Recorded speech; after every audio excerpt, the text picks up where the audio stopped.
Hello students, I hope you're all doing fine. This is Inya here with another video from SEM International History Book 7 है और इसमें chapter number 5 का last portion जो है वो हम कवर करने जा रहे हैं, दैट इज़ इंडस्ट्रियल रेवोल्यूशन। आज के जितने भी मसले मसाइल हैं आप देखेंगे कि वो वापस ट्रैक होते हैं या फिर ट्रेस होते हैं towards the industrial revolution that happened somewhere in 1760s।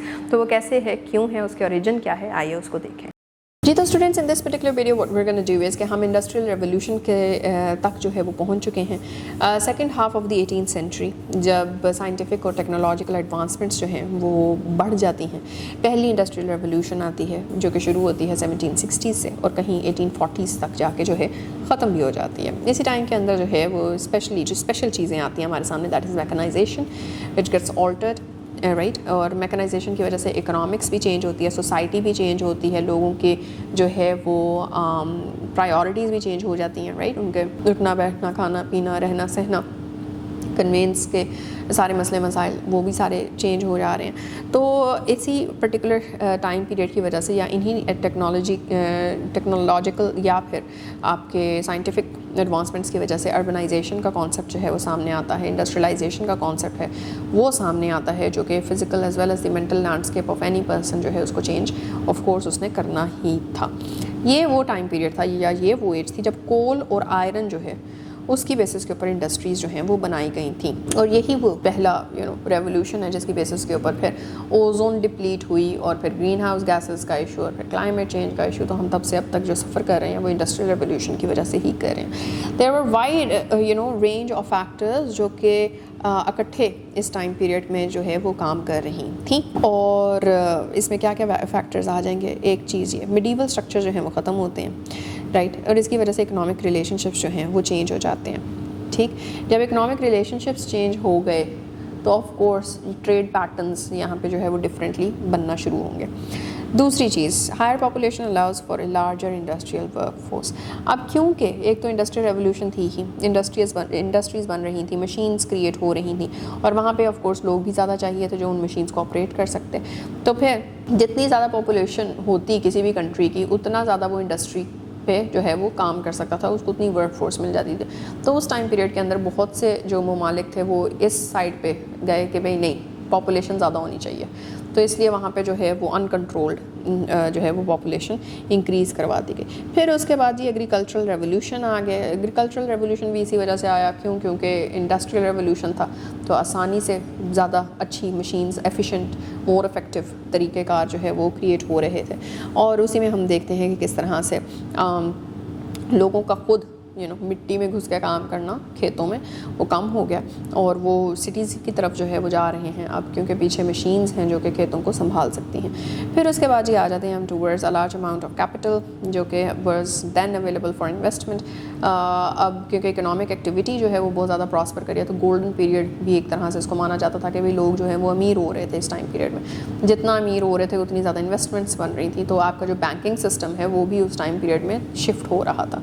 फिर उसके बाद हम देखते हैं कि साइंटिफिक रेवोल्यूशन और इन्वेंशन जो उस टाइम पे हो रही थी उसी की वजह से आपकी जो प्रोडक्शन है वो चीप होती जा रही थी, क्योंकि अब चीज़ें कम, लोग ज़्यादा नहीं बल्कि चीज़ें ज़्यादा और लोग जो हैं वो कम होते जा रहे हैं विद टाइम पीरियड, राइट। तो जब ज़्यादा चीज़ आपके पास आ जाती है तो फिर आप उसको जो है वो सस्ते में भी बेच देते हैं। फिर उसके बाद आ जाता है आपका कॉलोनियल ट्रेड नेटवर्क्स जो हैं वो भी डेवलप हुए थे। हमने पढ़ा है पहले कि कॉलोनियलिज्म और इंपीरियलिज्म सारी की सारी यूरोपियन पावर्स जितनी भी थीं वो कहीं ना कहीं किसी ना किसी कोने में जाके जो है उन्होंने अपना कॉलोनियल एम्पायर या फिर इंपीरियल एम्पायर बना लिया हुआ था और उन्होंने ही अपने ट्रेड नेटवर्क्स भी बनाए थे। The same is what happened जब आपका जो ब्रिटिश ईस्ट इंडिया कंपनी है वो आती है और फिर उसके बाद वो यहाँ पे आपके सब कॉन्टिनेंट के अंदर जो है वो ट्रेड के ही ताल्लुक से बेसिकली आती है और आपके सब कॉन्टिनेंट में या फिर मुगल जो आपका एम्परर था उस टाइम का उससे जो है वो बात करती है और वहाँ पे एडजस्ट हो जाती है। This was exactly what is happening otherwise as well in other parts of the world. और ये जो भी ट्रेड नेटवर्क्स उन्होंने बनाए थे उसकी वजह से इम्पोर्ट और एक्सपोर्ट जो है वो बहुत ज़्यादा फास्ट हो चुकी थी। फिर उसके बाद क्या हुआ, और फास्ट इसलिए भी हो चुकी थी क्योंकि इंडस्ट्रियलाइजेशन थी। तो इंडस्ट्रियलाइजेशन के अंदर क्या होता है कि इंडस्ट्रियलाइजेशन में जो इंडस्ट्रीज़ हैं उनको कुछ रॉ मटेरियल चाहिए, तो रॉ मटेरियल जो है वो ऑफ कोर्स उसकी कंजम्पशन बढ़ गई। तो रॉ मटेरियल की कंजम्पशन बढ़ेगी तो जहाँ से उठा के लेके जा रहे हैं वहाँ से एक्सपोर्ट वाला सीन हो गया और जहाँ पे आ रहा है वहाँ पे इंपोर्ट वाला सीन हो गया। तो इस वजह से ये भी जो है वो ہم دیکھتے ہیں کہ امپورٹ اور ایکسپورٹ بھی زیادہ ہو گیا ہے آل اراؤنڈ دی ورلڈ. پھر اس کے بعد جی آپ کے پاس کیا ہے کہ جتنے بھی ریکوائرڈ ریسورسز ہوتے تھے وہ سب کے سب آپ اپنے آس پاس ایزیلی جو ہے وہ ڈھونڈ سکتے تھے. اور پھر ہارڈ ورک کا کلچر, رسک ٹیکنگ کا کلچر, ڈیولپمنٹ آف آئیڈیاز کا کلچر اس ٹائم پہ بہت زیادہ تھا بنسبت آج کے. اگر آج ہم بات کرتے ہیں اے آئی ڈیولپمنٹ, اے آئی یہ وہ وغیرہ, ایولیوشن ایٹسٹرا, تو اس کے اندر ہماری جو ہارڈ ورک والا سین ہے وہ ذرا کم ہو چکا ہے. کیوں؟ کیونکہ we have a second brain which can work in place of us. لیکن اس ٹائم پہ اٹ وازنٹ ایز سچ. اس ٹائم پہ صرف مینول لیبر تو ہو سکتا تھا ڈیوائڈ, لیکن برین ورک ڈیوائڈ نہیں ہوتا تھا. تو اس لیے اس ٹائم پہ culture of hard work increased, the culture of risk taking increase, the culture of development of ideas increased as well. اور lastly there was demands for goods. اب لوگ جو ہیں وہ خود گڈز جو ہیں ان کو ڈھونڈنے کے لیے باہر نکل آئے تھے. اس کے بعد پھر ہم آ جاتے ہیں جناب اپنی اگلی بات پہ, اسٹیم انجن. اسٹیم انجن ایک بہت بڑی انوینشن تھی جو کہ اس ٹائم پیریڈ پہ ہوئی, انڈسٹریل ریولیوشن کے ٹائم پیریڈ پہ. اور پھر اس کے بعد اس ٹائم میں کیا ہوا کہ اسٹیم انجن کی وجہ سے اگین جو کنوینس کے ایشوز ہیں وہ کم ہو گئے, کنوینس کے ایشوز, رائٹ. اور آپ کی یہ جو ڈیمانڈ فار گڈز تھیں کیونکہ وہ بڑھ رہی تھیں وہ بھی پوری ہوتی گئیں. کیوں؟ کیونکہ now we had a steam engine, اور اس کو جو ہے وہ بھر کے تو ایک جگہ سے دوسری جگہ جو ہے وہ چیزیں بھیجی جا رہی تھیں. پھر اس کے بعد بات کر رہے ہیں ہم from mines to mills. Steam engines جو ہیں انہوں نے ورائٹی آف انڈسٹریز میں جو ہے وہ کام ان کو ہو گیا.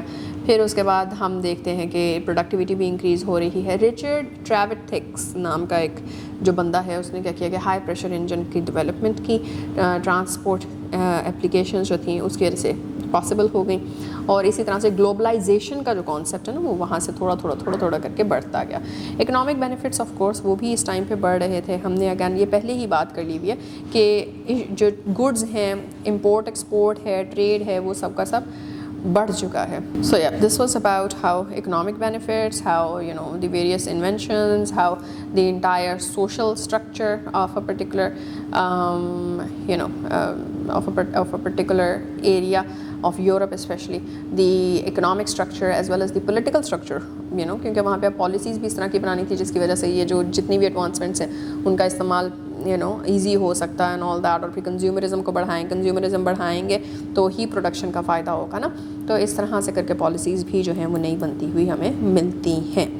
تو ڈھیر ساری نئی انڈسٹریز جو ہیں وہ بن جاتی ہیں جو پروڈکٹیوٹی اور ایفیشنسی میں بڑھاتی ہیں. Belgium, Germany, northern France, United States, Japan, ان سب نے اسپیشلی جو ہے وہ اکنامک بینیفٹس کو زیادہ اچھے طریقے سے گین کر لیا تھا انڈسٹریل ریولیوشن کے اسٹارٹ سے ہی. So this was our chapter number 5. جب ہم بات کرتے ہیں یا پھر ہم نے جب بات کی انڈسٹریل ریولیوشن کی تو وہ صرف اور صرف اتنی سی ٹرم ہی نہیں ہے بلکہ اس کے ساتھ سارا کا سارا سسٹم آپ کا سوشل, اکنامک, پولیٹیکل سب کچھ جڑا ہوا ہے. اور اسی کی بیسس کے اوپر آج کے ورلڈ سسٹمز بھی جو ہے وہ ڈپینڈ کرتے ہیں, ریلائی کر رہے ہیں اور اسی سے ایوالو ہوئے ہیں. تو یا I would very much suggest کہ آپ اب سب کچھ ہی ریوائز کر لیجیے. Why? Because in the next particular video we are gonna dive into the exercise. So till then take care. اللہ حافظ.